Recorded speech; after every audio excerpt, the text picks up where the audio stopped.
Look at your hands. Look at them right now. Don't you dare look away from this screen. Look down and stare at the palms of your hands.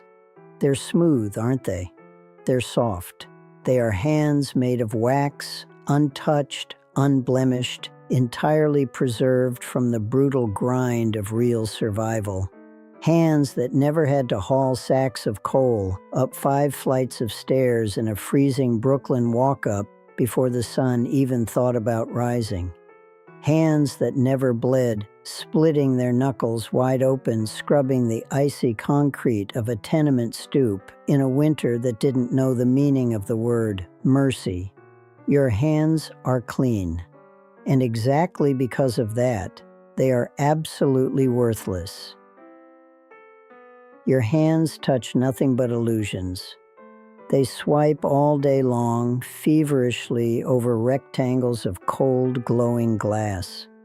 They brush against digital ghosts, caressing the absolute void, begging for a warmth that will never, ever come, because glass has no soul. Now, if you have the stomach for it, look up and look at mine.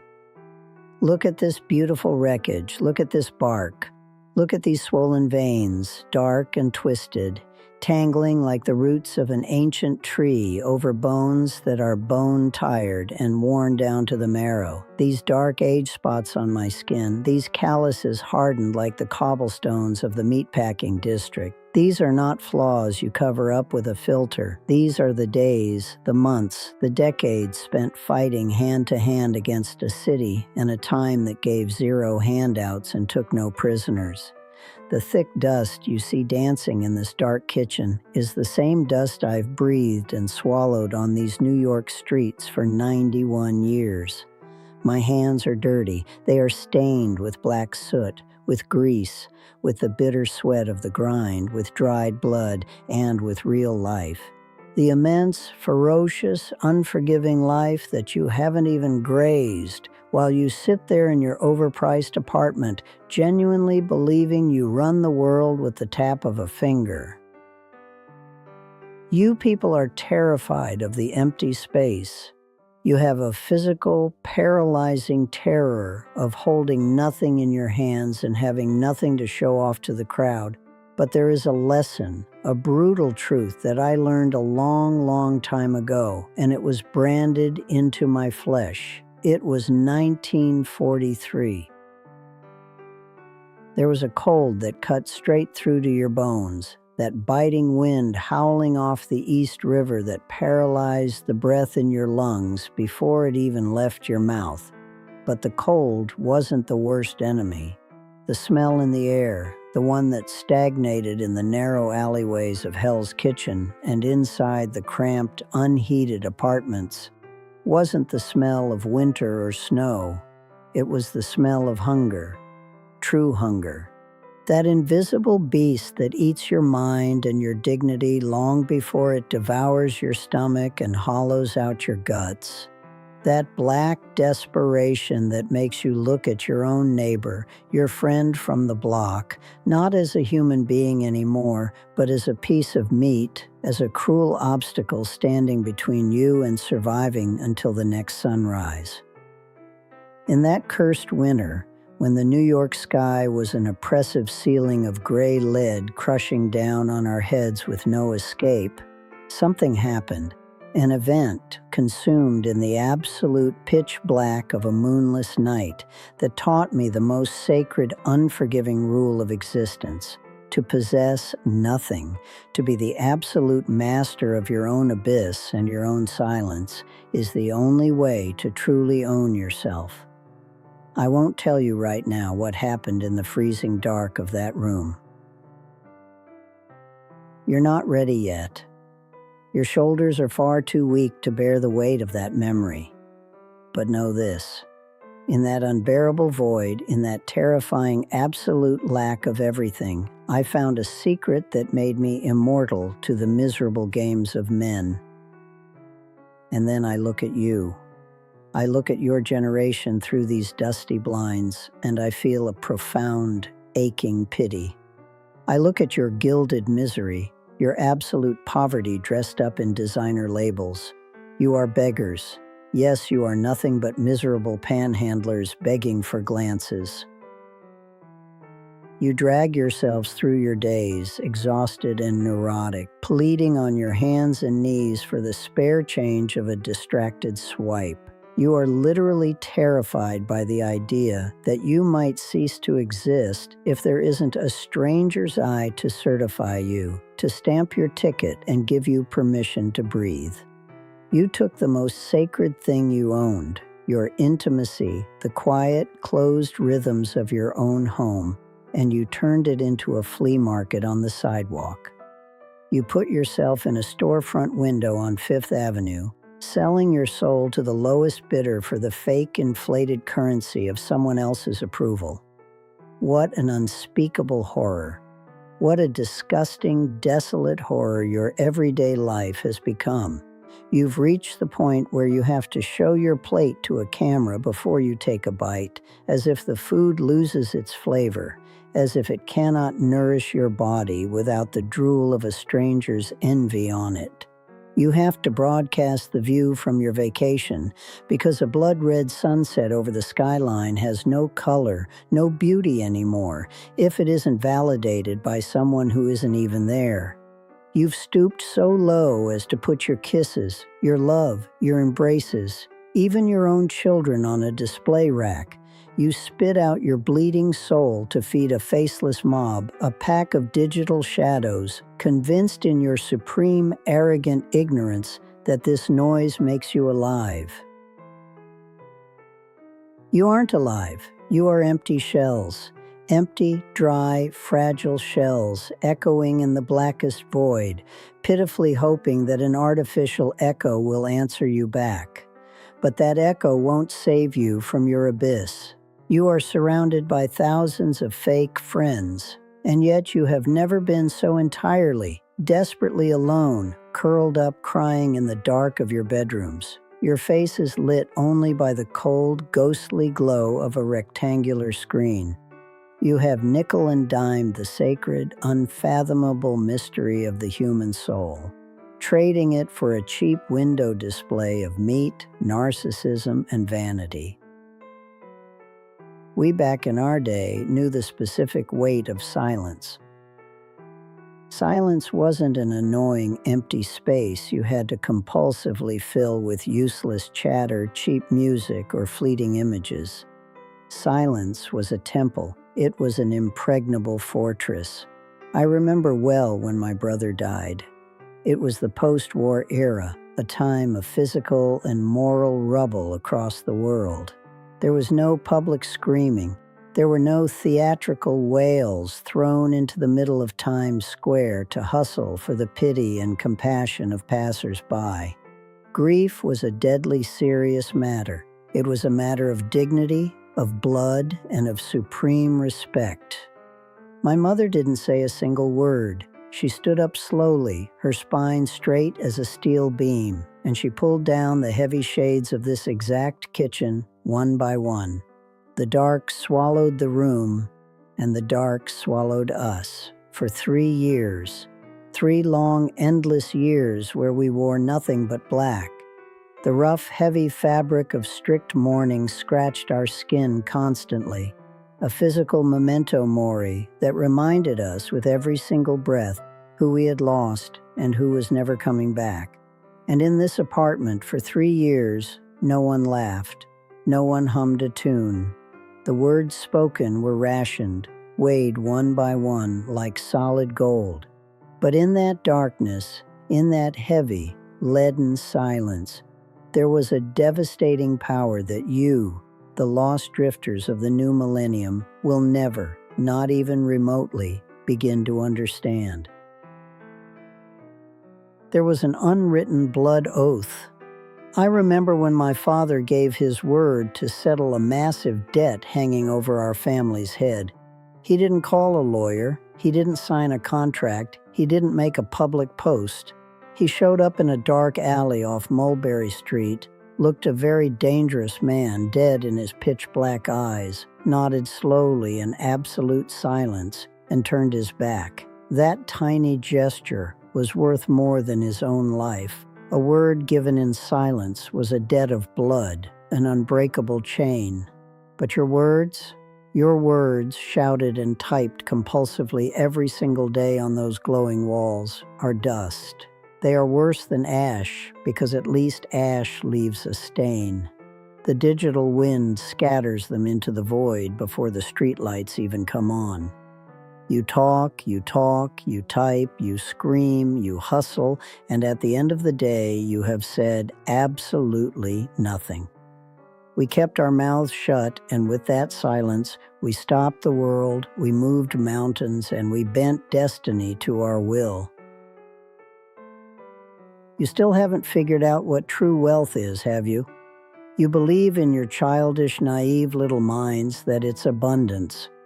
You firmly believe that it's having the eyes of 10,000 strangers glued to you.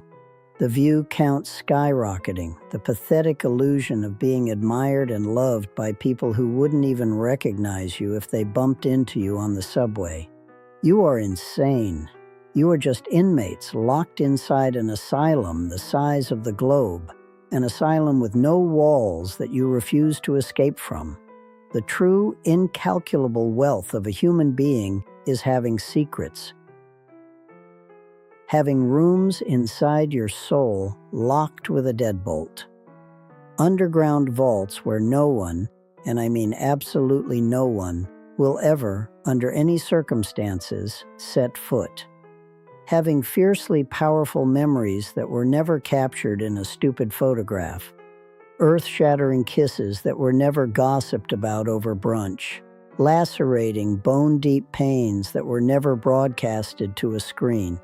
A secret that belongs solely, exclusively, and jealously to you is the one immense treasure that the modern world can never buy, can never corrupt, and can never destroy. Whoever shows everything they have, whoever turns their pockets and their soul inside out for the crowd, has nothing left to protect. They are worthless. The person who strips naked every single day, exposing their mind to thousands of strange, cold, judging eyes, has sold their soul piece by piece at a digital flea market, and they didn't even realize they were doing it. You are dirt poor. A moral, intimate, spiritual poverty that literally makes the veins in my wrists throb. I saw it, just a few days ago. I looked out that window, peering through the worn-out slats down at the brownstone stoop across the street, and I saw one of your young men, a kid. He couldn't have been much older than I was when I used to haul freezing water up the stairs at dawn, breaking my back and my hands with every step. He was sitting on the stone steps, huddled over himself. He was holding that little cold black mirror of his, and he was crying. He was weeping, desperate, hot tears streaming down his face. And I asked myself, why is he crying with such agony? Did they evict him? Is his stomach eating itself from starvation? Did the war take his brother away in the dead of night? No, nothing of the sort. He was sobbing uncontrollably because no one looked at him. He was crying, desperate and broken, because his photograph, his little, ridiculous, pathetic daily performance didn't get the right quota of spare change. He had been ignored by the herd. I felt pity for a fraction of a second, but then right after I felt a profound, dark, ancient, and immovable contempt for this nauseating fragility. You are a generation made of blown glass, shattering into 1,000 pieces the second the lukewarm wind of attention stops blowing in your direction. And so I ask you, looking you dead in the eyes, with all the weight, the gravity, and the severity of my 91 years on this earth, what are you going to do? What are you going to do, miserable child of a deeply sick era, when the glass of your beloved screen sooner or later inevitably shatters? What will you do when the grid goes down for good? When the servers go dark?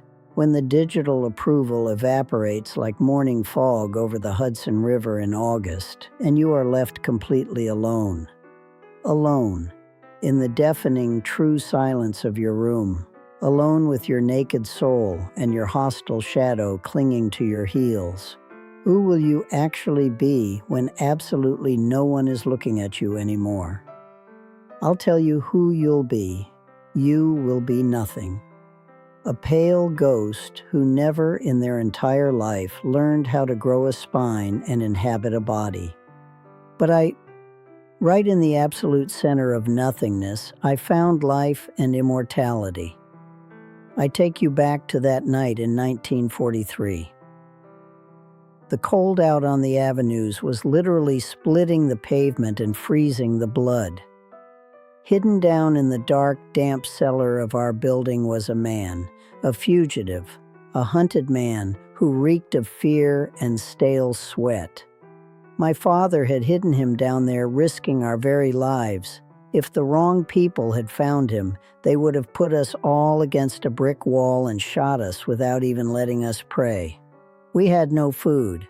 I hadn't put a single thing in my mouth for 2 whole days. The stomach cramps were doubling me over on the dirt floor, like a rabid, starving dog was chewing my guts from the inside out.